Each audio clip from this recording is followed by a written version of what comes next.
नमस्कार शेतकरी मित्रांनो.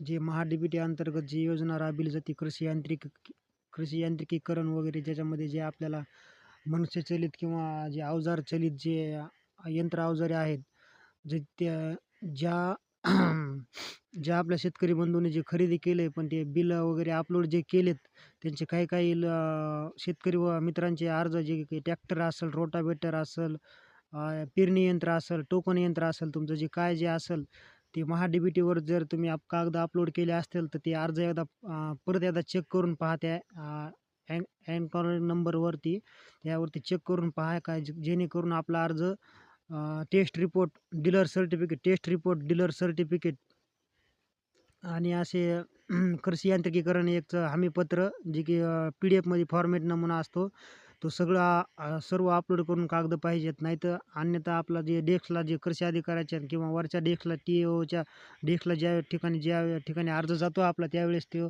अर्ज नामंजूर करण्यात येतो. कारण की कागदपत्राच्या पूर्तता आता जे 31 तारीख आहे, जी जानेवारीची, आपलं 31 तारीख आहे डिसेंबरची, आपल्या 31 डिसेंबरची, तोपर्यंत सर्व शेतकऱ्यांनी आपले जे कागदपत्रे आहेत का ते एकदा व्यवस्थित आहेत का ते तपासा. जर काय त्यात जर त्रुटी वगैरे जर काही आली असेल तर तर कागद परत एकदा अपलोड करा. कारण की 31 डिसेंबर नंतर पुन्हा अशी माहिती मिळते की नंतर पुन्हा जे आपले जे कागद अपलोड केले त्याच्यामध्ये जर त्रुटी जर असेल आपली काही कोणती, तर ती नंतर आपल्याला दुरुस्त करता येणार नाही किंवा आपला अर्ज नामंजूर होऊ शकतो. त्याच्यामुळे आत्ताच आपलं महा-डी-बी-टी पोर्टल कशाहून बी ऑनलाईन लॉग इन करा. आपलं फार्मर ID टाकून लॉग इन करा, OTP टाकून, आणि आपलं जे तुम्ही कृषी यंत्राची जी खरेदी केली त्याच्या नंबरवर जाऊन क्लिक करा आणि आपलं स्टेटस पहा की ते कोणत्या डेस्कला आहे. कारण की तिथं काही जणांच्या बऱ्याच जणांचे खरेदी केलं आहे, बिल अपलोड केले, नंतर लॉग इन मारलेलं नाही त्यांचं महा-डी-बी-टी जे अकाउंट, जे पोर्टल असते त्याच्यामध्ये